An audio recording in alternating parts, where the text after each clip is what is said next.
Now let's talk about the concept of value at risk or VAR. So VAR basically gives us the riskiness, the standard deviation for the portfolio, and then we multiply the standard deviation of riskiness with our exposure, and we get a number which gives us some idea about what sort of expected loss we can expect on our exposure. So basically it's the loss level that we do not expect to exceed over the time. So we are setting a limit here. It's based on two function. First function is the time horizon, and the second one is confidence level. So basically for what duration, for what time horizon we are calculating our VAR. Generally we calculate it for a year, but it can be for 5 years as well, and it can be for 1 month as well. The time horizon can differ based on the requirement of the investor or of the risk manager. The confidence level tells us how sure are we about the results. So if the confidence interval is, let's say, 80%, we would just be 80% sure about the results. But if we increase it to 99%, we would be 99% sure about whatever results we are getting, and there would be just 1% chance of not getting that result. So basically increasing your confidence interval or confidence level also increase the surety about the results that we are expecting. But once we increase the confidence level, if we had a VAR of $1 million at 80% confidence interval, it may increase to about, let's say, $15 million when we have a confidence level of 99%, because we are increasing the multiplier. So whatever confidence level we are getting, it will lead to a multiplier from normal distribution if we are using historical distribution process, which we'll discuss in the coming chapter. But that's how the confidence level and time horizon actually works. So let's take an example. If we have a VAR of $10 million for a time horizon of 10 days only. So basically we are saying that for next 10 days we stand here at t is equal to 0 and t is equal to 10. We have a VAR or expected loss of $10 million, and we are 99% sure about it. The confidence interval that we have used is 99%. So what does it mean? It means that for 9.9 out of 10 days, our losses will remain lower than $10 million. And there is only 0.1 day, or in other words, only 1% probability that we lose more than $10 million over a period of next 10 days. So basically, that's how this confidence level and time horizon thing increase. Of course, we cannot have 0.1 day in the real term, but if we increase it to 100 days, we can say that for only 1 day we can have VAR which would exceed this calculation of $10 million. So that's how we explain value at risk. It's a very critical concept in risk management, and it is widely used by organizations. Another interpretation of VAR is based on the normal distribution. So if we have normally distributed data, we can plot it here, and we can say that if we are taking the VAR to be 5%, whatever value we are getting for minus 1.645, which is again the probability that we was getting from the Z table that we discussed earlier, and we can just multiply whatever exposure we have with this multiplier, and then we get our VAR. We just shortly discussed that as well. If we increase our confidence level from 95% to 99%, our normal distribution assumption would also increase since we have only 1% chance, and the value will increase from 1.65 to 2.33. And of course, when this multiplier will increase, our VAR will also increase further. This 2.3 and 1.65 actually represent the standard deviation which is left to the mean. So we are putting a minus 1.65 here, and we will be taking minus 2.33 here. So VAR is generally represented as a negative number as it represents a loss. Now let's talk about some of the limitations of VAR. So one of the disadvantages of VAR is that it tells us that what would be the loss that we should be expecting for most of the days, but it does not say how bad the losses might be when they exceed the VAR level. So basically we are saying that for 99 out of 100 days your VAR will remain $10 million, right? But for one day, for the remaining one day, there is a probability, there is a 1% chance that it will exceed $10 million. But it does not tell us where would it be when it exceeds. So will it be $15 million? Or would it be $100 million, which is again 10 times of the actual estimated loss? VAR stays silent here, and that's one of the biggest disadvantages because we don't know the extreme of this particular case. Another explanation of this concept is that we can have two portfolios. Portfolio 1 is when if the loss is greater than $20 million, there's a 1% chance. So instead of $10 million, we are talking about $20 million. And it is conceivable that it will be greater than $30 million. So when it happens, when the loss happens, when the loss actually goes here in detail, it is expected that it will be greater than $30 million based on certain numbers. In the second portfolio, if the loss is greater than $20 million, again the same portfolio with the same expected loss with the same VAR, there is a chance that it is most likely to exceed $100 million. Now, the concept of value at risk does not distinguish between these two portfolios because the VAR for both of these portfolios is actually $20 million. So this is one of the most critical aspect of value at risk, and this is one of the limitations that organizations face while implementing the value at risk.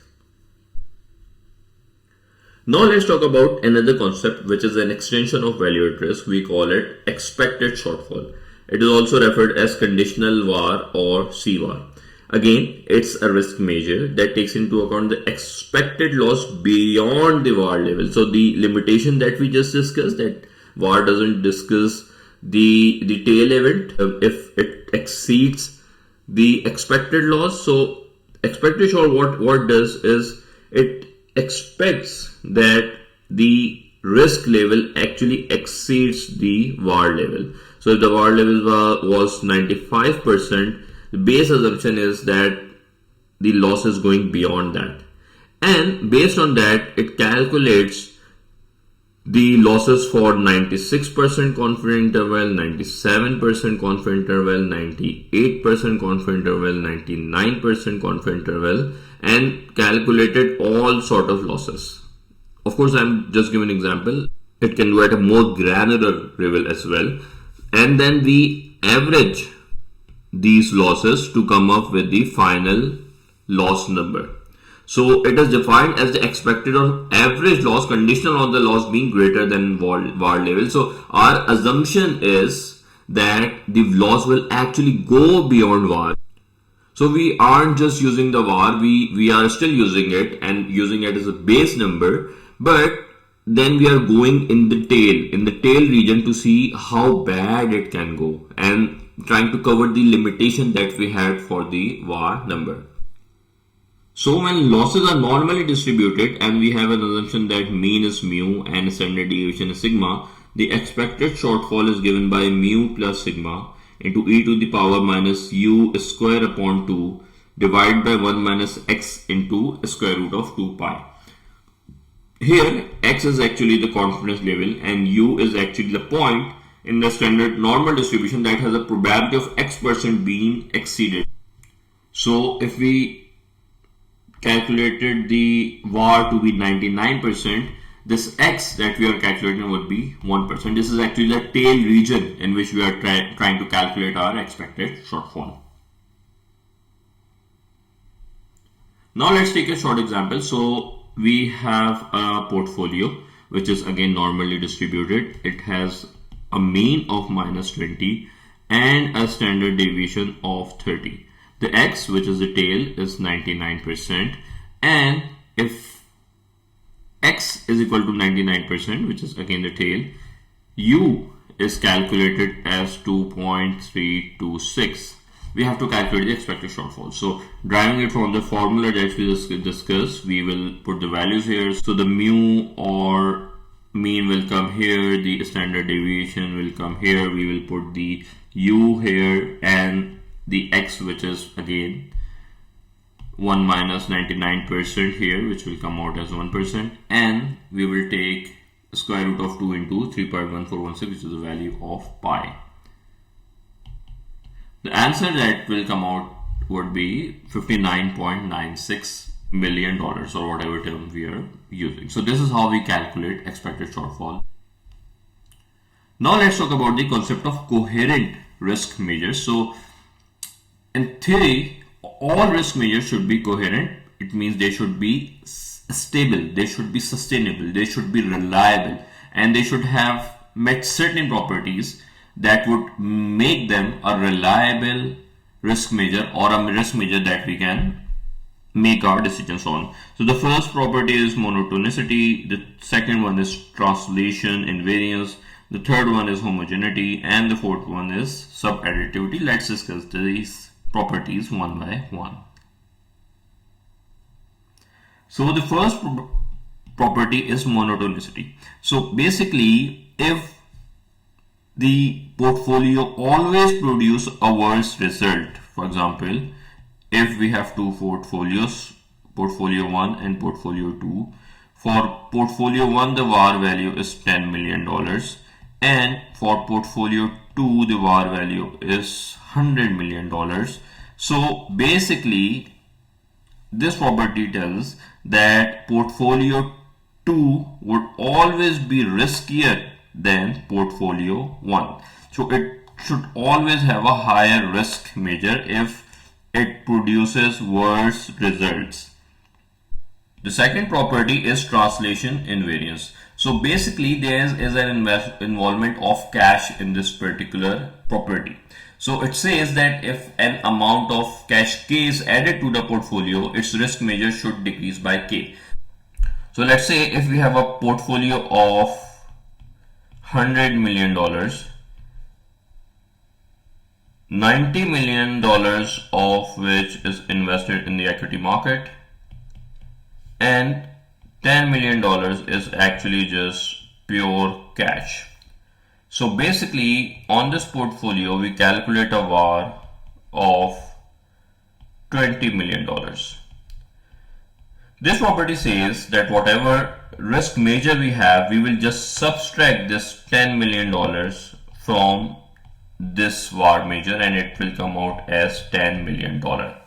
Why it happens? It happens because cash provides a cushion against losses. Of course, cash is a cash, you will not have any losses on the cash. So whatever losses you are booking on your portfolio, it will be directly deducted from the cash you hold. So if we have a $15 million cash available, we'll just subtract it from the portfolio. So ideally, we are just calculating our VAR on the investment in the equities, and we are then adjusting it for the cash that is available. It will be directly deductible from whatever losses that we get from the either VAR or expected shortfall. The next property is homogeneity. So basically it says that if we change the size of the portfolio by multiplying the components of lambda, the risk major would also be multiplied by lambda. So if we had a portfolio of $10 million on which we had a VAR of $1 million, if we increase it by, let's say, lambda 5, so if the value increase $10 million into 5, which is $50 million, the VAR will also increase by the same amount, which is $1 million into 5 and $5 million. So basically our risk would remain homogeneous, and if we increase our portfolio, if we increase the exposure or size of the portfolio, we will also increase the losses that we'll make.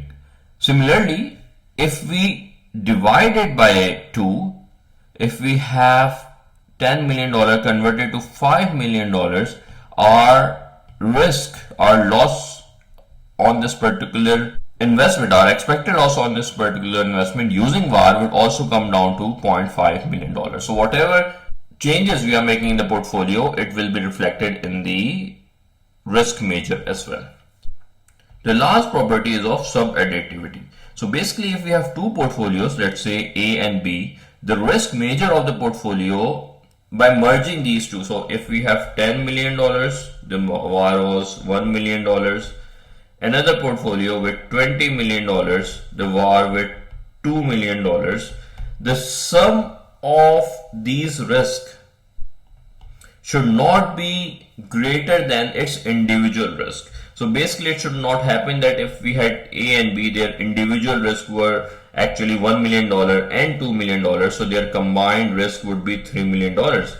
This sub-additivity concept says that the risk major should remain at $3 million or lower if we have any diversification benefits, but not in any case it should exceed the $3 million. In the end, let's talk about the applicability of coherent risk major properties on the evaluate risk and expected shortfall. So basically, expected shortfall fulfills all properties while VAR does not meet one property, which is the property of sub-additivity. So in some of the cases where, let's say, we have a $10 million investment and a $1 million VAR for A, and for B, $20 million investment and $2 million VAR. If we calculate it using the VAR approach, the VAR can actually be more than $3 million. So we have an example given in the curriculum that you can refer to, in which the actual VAR that we calculate for the portfolio is actually greater than the sums of these individuals VAR. And hence, expected shortfall is actually a coherent risk major, while VAR is not a coherent risk major because it does not fulfill the property of sub-additivity. So this is what we had from this chapter. Thank you.